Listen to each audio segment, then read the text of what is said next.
మన సహోదరు ప్రజలండి, మరి ఈరోజు స్వతంత్ర దినోత్సవం కనుక మరి సహోదరులందరికీ స్వతంత్ర దినోత్సవ శుభాకాంక్షలు అండి. దేవునికి స్తోత్రం. దేవుడు మన దేశాన్ని దీవించి ఆశీర్వదించి ఆశీర్వదకరమైన వర్షాన్ని మన దేశం మీద మన దేశ ప్రజల మీద కురిపించడం కాక వాక్షులే కదండి. ఈరోజు మన వాక్షణ అంశం ఏంటంటే దేశమా భయపడకము, దేశమా భయపడకము. ఏవేలు గ్రంథం అండి 2వ అధ్యాయము 21వ వచనం చదవండి. దేశమా దేశమా భయపడక సంతోషించి గంతులు వేయము. యెహోవా గొప్ప కార్యములు చేసిన దేవుని నామానికి మహిమ కలుగును గాక. ఏమన్నా దేశమా భయపడకము. దేశాన్ని భయపడదని ఎవరు వాగ్దానం ఇచ్చారండి? దేవుడే చెప్తున్నాడు. దేశంలో జరుగుతున్న కొల్లోలమైన పరిస్థితులను బట్టి అన్నిటిని బట్టి దేశముల గురించి దేవుడు మాట్లాడుతాడు. మన బైబిల్ గ్రంథంలో దేవుడు రాయించాడు. దేశమా భయపడకు, సంతోషించి గొంతులు వేయము. ఏం చేయాలండి? సంతోషించి గొంతులు. ఎందుకు సంతోషించి గొంతులు వేయాలండి? ఈరోజు ప్రతి ఒక్కరికి మన ఈ దేశంలో భారతదేశంలో ఉన్న ప్రతి ఒక్కరు కూడా ఏముంది చెప్పండి? స్వతంత్రం ఉంది. ఆ స్వతంత్రాన్ని తెప్పించింది ఎవరండి? మన దేశ ప్రజల్లో దేవుడు ఏం చేసి చెప్పండి? వారిని ఏర్పాటు చేసుకొని వారి ద్వారా దేవుడు కృప చూపించడం ద్వారా మన దేశానికి ఏమొచ్చిందండి? స్వతంత్రం వచ్చింది కనుక. అందుకే దేవుడు అన్నాడు, దేశమా భయపడకు, సంతోషించి గొంతులు వేయము. అలాగే మరి ఈ రోజున ప్రతి ఒక్కరు కూడా మన భారతదేశం అంతా కూడా భారతీయులందరూ ఏం చేస్తున్నారు చెప్పండి? స్వాతంత్ర దినోత్సవం చేసుకుంటున్నారండి. ప్రతి ఒక్కరు కూడా ఎంతో సంతోషించి ఆనందించి మరి ఎక్కువగా చదువుకునే పిల్లలైతే చాలా మరి వాళ్ళకి వచ్చిన బహుమానాలు బట్టి వాళ్ళ యొక్క ప్రతిభని మరి ప్రభుత్వం వారు చూపించడం ద్వారా వాళ్ళు ఇంకా ఉత్తేజపరచడానికి దేవుని కృప కలుగుతుంది కనుక మనం దేశంలో ఉన్న ప్రతి ప్రజల కోసం, ముఖ్యంగా యవనస్తుల కోసం, చదువుకునే బిడ్డల కోసం కూడా మనం ఏం చేయాలి చెప్పండి? దేశం కోసం, దేశ ప్రజల కోసం ప్రార్థించాలండి. ఎందుకు ప్రార్థించాలంటే సహోదరుల ఐక్యతగా నివసించడా ఎంత మేలు, ఎంత మనోహరం వాక్యం జరుగుతుంది కనుక మన పని అంటే దేవుడు నమ్ముకున్న మనము, దేవుడిని తెలుసుకున్న మనము మరి దేశం కోసం, దేశ ప్రజల కోసం, ఈ దేశాన్ని పరిపాలిస్తున్న నాయకుల కోసం, అధికారుల కోసం, అధిపతుల కోసం, ఈ దేశంలో ఎవరైతే మరి దేశాన్ని మరి దేవుని కృపలో ముందుకు సాగనిస్తారో ఆ యేసు ప్రభు వారిని మరి ఏం చెప్పండి నిత్యము కూడా మనం ఏంటంటే బ్రతిమాలుకోవాలంట. మన కోసం, మన ప్రజల కోసం. మన దేశం బాగుంటేనే మనం బాగుంటాం. మన దేశంలో ప్రజలందరూ సంతోషంగా ఉంటేనే మన ఇరువారి పరివారు బాధపడుతుంటే మనకు సంతోషం ఉంటుందండి, ఉండదు కనుక అందరి కోసం మనం ఏం చేయాలంటే ప్రార్థించాలండి. అందుకే ఇక్కడ అన్నాడు, ఈ రోజున మన దేశం అంతా బిడ్డలు, పెద్దలు, చిన్నలు ప్రతి ఒక్కరు కూడా సంతోషించి గొంతులు వేయడానికి దేవుడు కృప చూపించాడు కనుక ఆ కృపగా దేవుడు మాట్లాడుతున్న మాట ఇంకా చదవడానికి ఎందుకండి? పశువులారా 22 21 యెహోవా గొప్ప కార్యములు చేయనని చేసాను. యెహోవా గొప్ప కార్యాలు చేస్తాడు. ఏం చేశాడండి మన దేవుడు? గొప్ప కార్యాలు చేశాడు. మన దేశంలో ఎన్నెన్నో గొప్ప గొప్ప కార్యాలు, గొప్ప ప్రతి కుటుంబంలోని ప్రతి ఇంటిలోనూ కూడా దేవుడు యొక్క కృప ఉందండి. ఆయన కృప లేదు ఏమి కూడా లేదు కనుక ప్రతి ఇంట కూడా దేవుడి కార్యాలు చూస్తున్నాం. ప్రతి ఒక్కరు కూడా ఎవరైతే మరి విశ్వసించి నమ్మి విశ్వాసంతో నమ్మకంతో దేవుని పాదాలు దగ్గరికి వచ్చిన వారినట్టండి ఆయన ఎంత మాత్రం విడిచిపెట్టకుండంట వారి ఇంటిలోనంట మంచి మంచి కార్యాలు జరిగిస్తున్నాడంట. చదువుకునే బిడ్డల విషయాలు వాళ్ళకి మంచి జ్ఞానం ఇచ్చి ముందుకు సాగనిస్తున్నాడు. మరి అలాగే ఉద్యోగాలు లేని బిడ్డలకు ఉద్యోగాలు ఇస్తున్నాడు. ఇవాళ బిడ్డలకి ఇవాళ అలాగే అందరికీ కూడా మరి దేవుడు అంట గొప్ప అంటే ఎవరు తగ్గట్ట ఎవరి కుటుంబంలో ఏమున్నదో ఆయన తెలుసు కనుక అనారోగ్యం ఉన్న వారికి ఆరోగ్యం ఇస్తున్నాడు, ఆకలి ఉన్న వారికి ఆహారం ఇస్తున్నాడు, వస్త్రీలకు వస్త్రాలను అనుగ్రహిస్తున్నాడు. అలా ప్రతి ఒక్కరు కూడా దేవుడు ఏం చేస్తాడు చెప్పండి? చూస్తున్నాడు. మరి చూసే దేవుడు, చూసిన దేవుడు, మాట్లాడే దేవుడు కనుక అటువంటి గొప్ప దేవుడు కృప మనందరికీ ఉంది. ఇక్కడ దేవుడికి స్తోత్రం. హల్లెలూయా. చదవమ్మా. పశువులారా భయపడకుడి.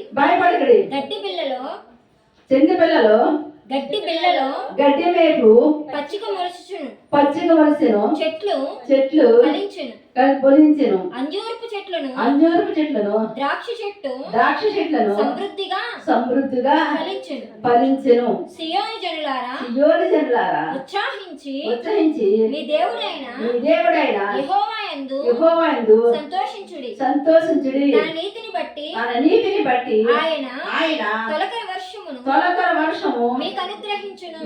దేవుని నామానికి మహిమ కలుగును గాక.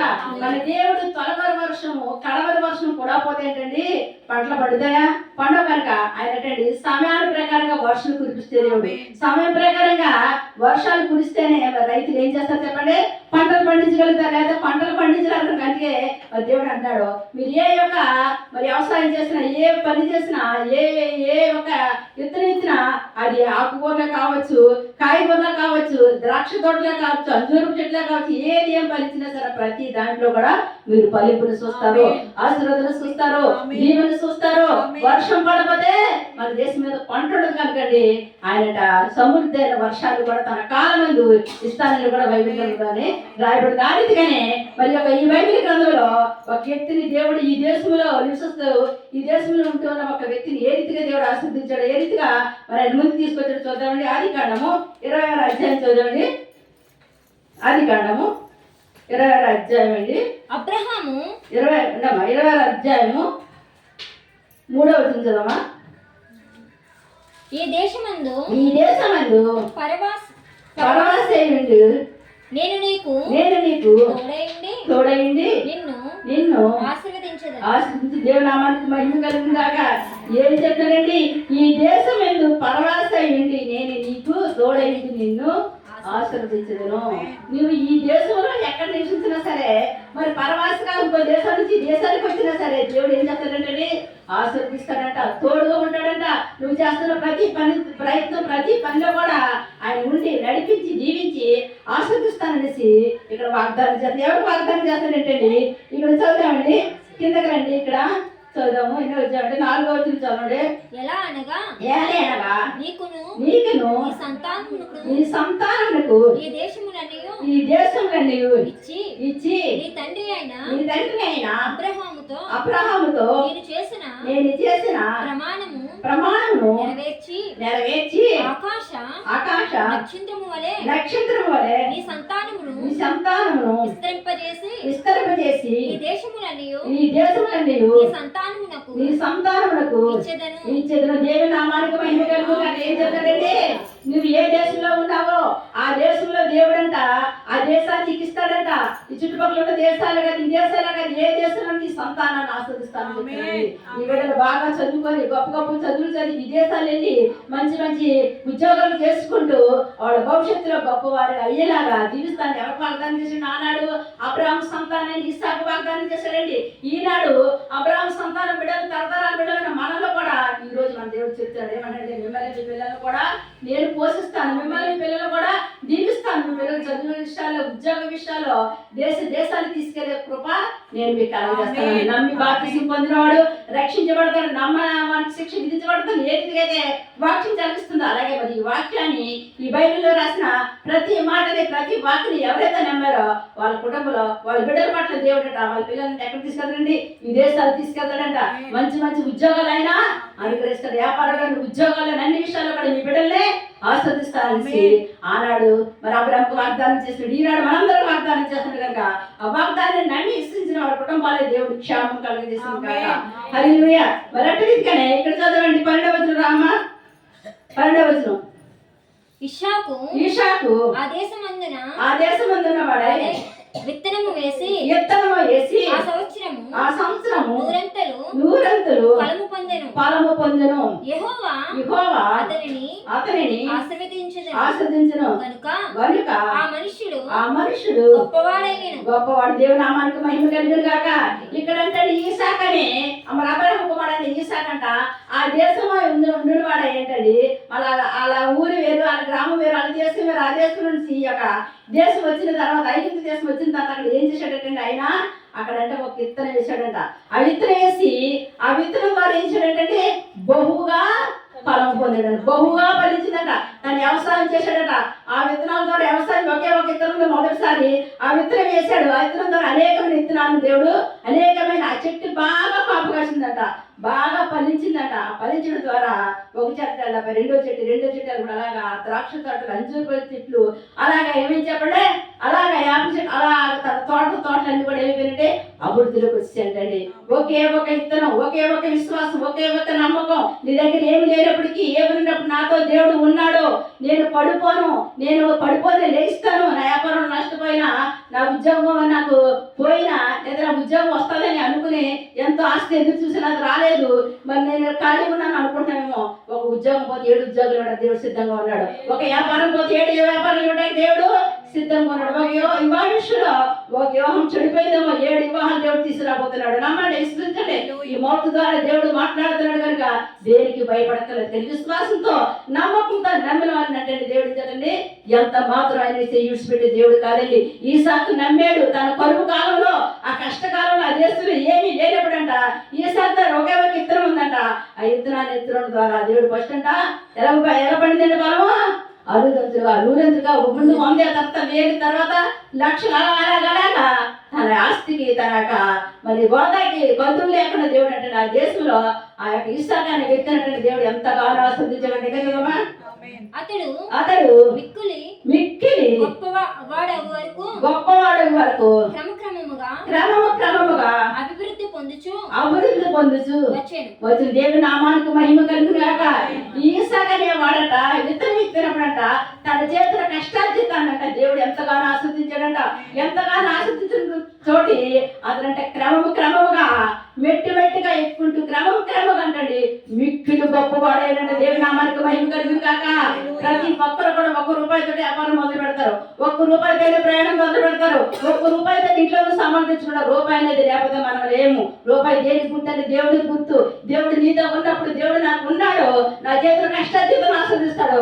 నేను ఎంత నష్టపోయినా నేను ఎంత ఏ రీతిగా అవమాన పాలైపోయినా సరే నేను నమ్మిన దేవుడు నన్ను విడిచిపెట్టను. ఎవరైతే విశ్వాసంతో నమ్మకంతో నిలబడి దేవుని భయభక్తులు కలిగి మరి ప్రార్థించుకుంటారో దేవుడు ఖచ్చితంగా కార్యం చేసి దేవుడు కొన్నాడండి. ఈసారి నమ్మాడు, విశ్వసించాడు. ఆ దేశంలో మిక్కులు గొప్పవాడు అయిపోయాడండి. దేవుడు నామానికి ఎలా మిక్కులు గొప్పవాడు, మామూలు గొప్పవాడండి.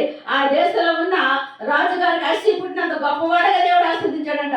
దేవుడు ఆస్వాదించాడంటే నిన్ను అలాగేలాగా ఆస్వాదించాడు. ఎలాగొచ్చాడు యెహోవా ఆశీర్వాదము ఐశ్వర్యం ఇచ్చిన మనుషుల కష్టం చేత కాదు. దేవుడు నీ చేతుల కష్టార్జితాన్ని వృద్ధిలో తీసినప్పుడు నువ్వు ఎక్కడో ఉంటావు, ఎక్కడికో వెళ్ళిపోతావు, ఎక్కడెక్కడికో తీసుకెళ్తాడు. నీ ఆస్తులకు అంతుండదు, నీ గృహాలకే అంతుండదు. ఆయన అంతులేని గృహాలు, అంతులేని ఆస్తి, అంతులేని ఒక విధానాన్ని అనుగ్రహిస్తాడు. అంతులేని కృప పెట్టాడు తెలుసా, ఆరోగ్యం ఇస్తాడు. దేవునామానికి మహిమ కలుగుగాక. నీకు ఆరోగ్యం ఇచ్చి, ఆయుష్ ఇచ్చి, బలం ఇచ్చి, శక్తినిచ్చి, కృపనిచ్చి అన్ని నెలలు ఆయన తోడుగా ఉండి నడిపించే దేవుడుగా మనకు కనబడుతున్నాడు. ఈసాకి ఎలాగ నడిపించాడు, ఈసాకి ఎలాగ ఆరోగ్యం ఇచ్చి, ఆయుష్ ఇచ్చి ఏమీ లేనివాడు ఒక పూట తినడానికి గతి లేకుండా ఉన్న ఈసాకని ఏ రీతిగా ఆ దేశంలో మిక్కులు గొప్పవాడిని చేసి ఆ యొక్క రాజుగారికి అశ్వపుట్టులాగంట దేవుడు కృప చూపించాడంటే మామూలు సంగతి కాదండి. దేవుడు ఒక మనిషిని పట్టుకున్నాడంటే, ఒక మనిషిని ఆస్వాదించాడంటే ఆయన ఎక్కడైనా పెట్టగలడు, ఏదైనా చేయగలడు. అందుకంటే పెంట కుప్పలు ఏంటంటే వాడిని పైకి లేపుతాడంట, సింహాసనం మీద ఉన్నాడంటే పెంట మీద పడేస్తాడంట. ఎవరు గర్వించకూడదు. గర్వంగా అహంకారంగా ఉన్నావంటే నువ్వు సింహాసనం తీసుకొచ్చి ఎక్కడ పడతాడు చెప్పండి, పెంట మీద చేస్తాడు. పెంట మీద ఉన్నవాడు తీసుకొచ్చి ఎక్కడ చెప్పండి, సింహాసనం మీద కూర్చోబడి. ఎందుకంటే సర్వాన్ని సృష్టించిన సృష్టికర్త, సమస్తం ఆయన చేతిలో ఉంది. ఆయన ఏదైనా చేయగలడు. ఆయనకు అసాధ్యం ఈ లోకంలో ఏమీ లేదు కనుక ఆ సమస్తం చేయగలిగిన సృష్టికర్త చేతిలో నువ్వున్నావు కనుక నువ్వు ఎలా ఉండాలంటే దేవుని భయభక్తులు కలిగి ఉన్నప్పుడు అంటే దేవుని కుటుంబాన్ని నేను కూడా ఆస్వాదిస్తానని ఇక్కడ చూద్దామంటే ఏ రీతికి ఇంకా కింద చదవమా.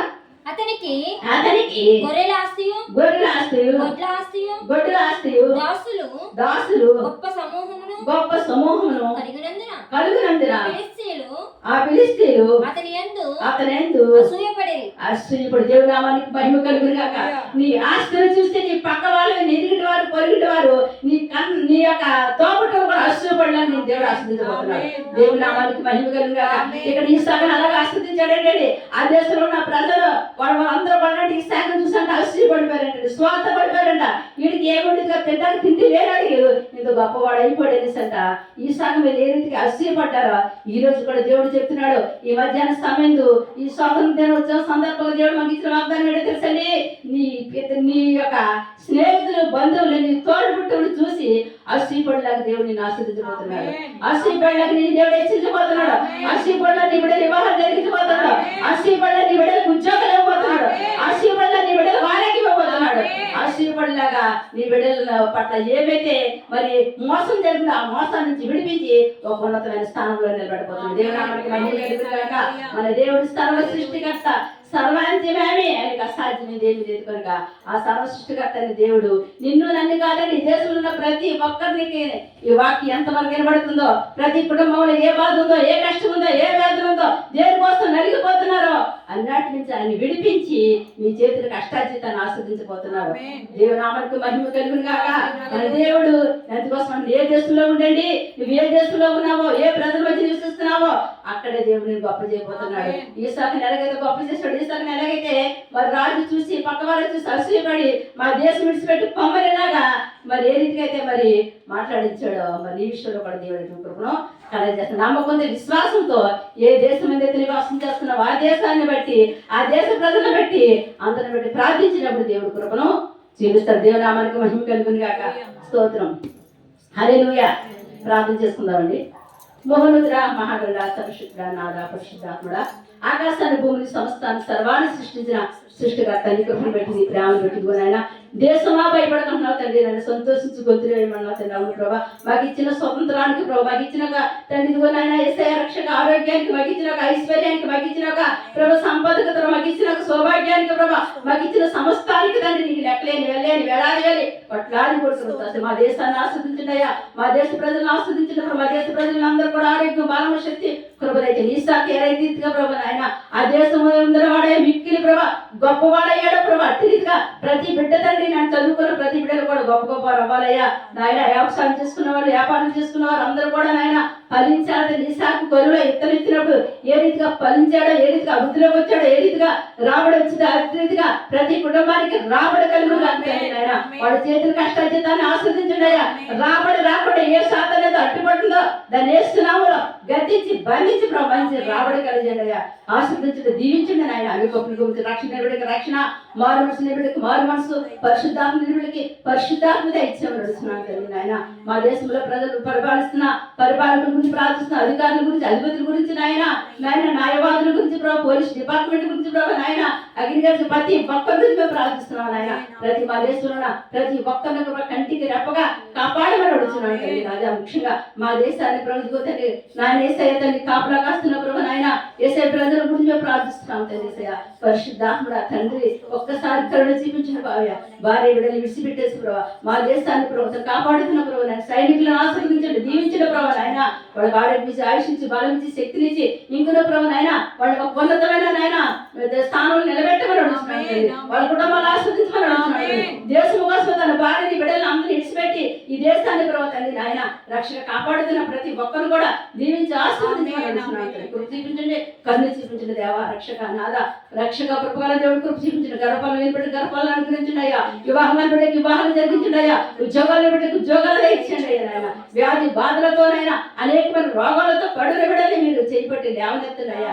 హాస్పిటల్ ఈ రోజు ఎవరైతే ఆపరేషన్ చేసుకుంటారో దాన్ని వారికి మంచిగా ఆపరేషన్ జరిగే కృపద ఇచ్చండి అయ్యా. ఈ రోజు డెలివరీ బిడ్డకి సిల్వర్ డెలివరీ అనుగ్రహించిన ప్రభు నాయన. ఎవరైతే ప్రభు రక్షక నాద చెప్పుకొని సమస్యతో, అప్పులతో, ఆర్థిక ఇబ్బందులతో, ఆర్థిక సమస్యతో కొట్టుమిట్టాడుతున్నారో వారికి విడుదల కలగజేయండి. భార్యను పోగొట్టుకొని, భర్తను పోగొట్టుకొని, తల్లిని పోగొట్టుకొని, తండ్రిని పోగొట్టుకొని, బిడ్డలు పోగొట్టుకొని కుమిలిపోతున్న బిడ్డలకి విడుదల కలగజేయండి, ఓదార్పు కలగజేయండి ఆయన. వాళ్ళు ఆదరించండి తండ్రి. వాళ్ళ తండ్రిగా మీరుండి నాయన వాళ్ళు పోషించమని అడుగుతున్నాడు తండ్రి. అన్ని విషయాలు వేరించి వచ్చిన బిడ్డలందరూ కూడా దీవించి ఆస్వాదించమని అడుగుతున్నాడు తండ్రి. నీ కృప, నీ కావుదల, నీ హస్తంలో తోడు గురించి, నీ నడిపించి దీవించి ఆస్వాదించమని యేసు శక్తివంతమైన నామమున ఈ ప్రార్థన అంతగా ప్రభు తండ్రి మా దేశానికి, మా దేశంలో ఉన్న ప్రజలందరూ కూడా రక్షణ భాగ్యం దయచేసి రక్షించి బాబు నాయన. నీ గొప్ప మాపై కుమరించమని యేసు శక్తివంతమైన నామం ఈ ప్రార్థన మీకు సమర్పిస్తున్నాము మా పరమ తండ్రి. God bless you.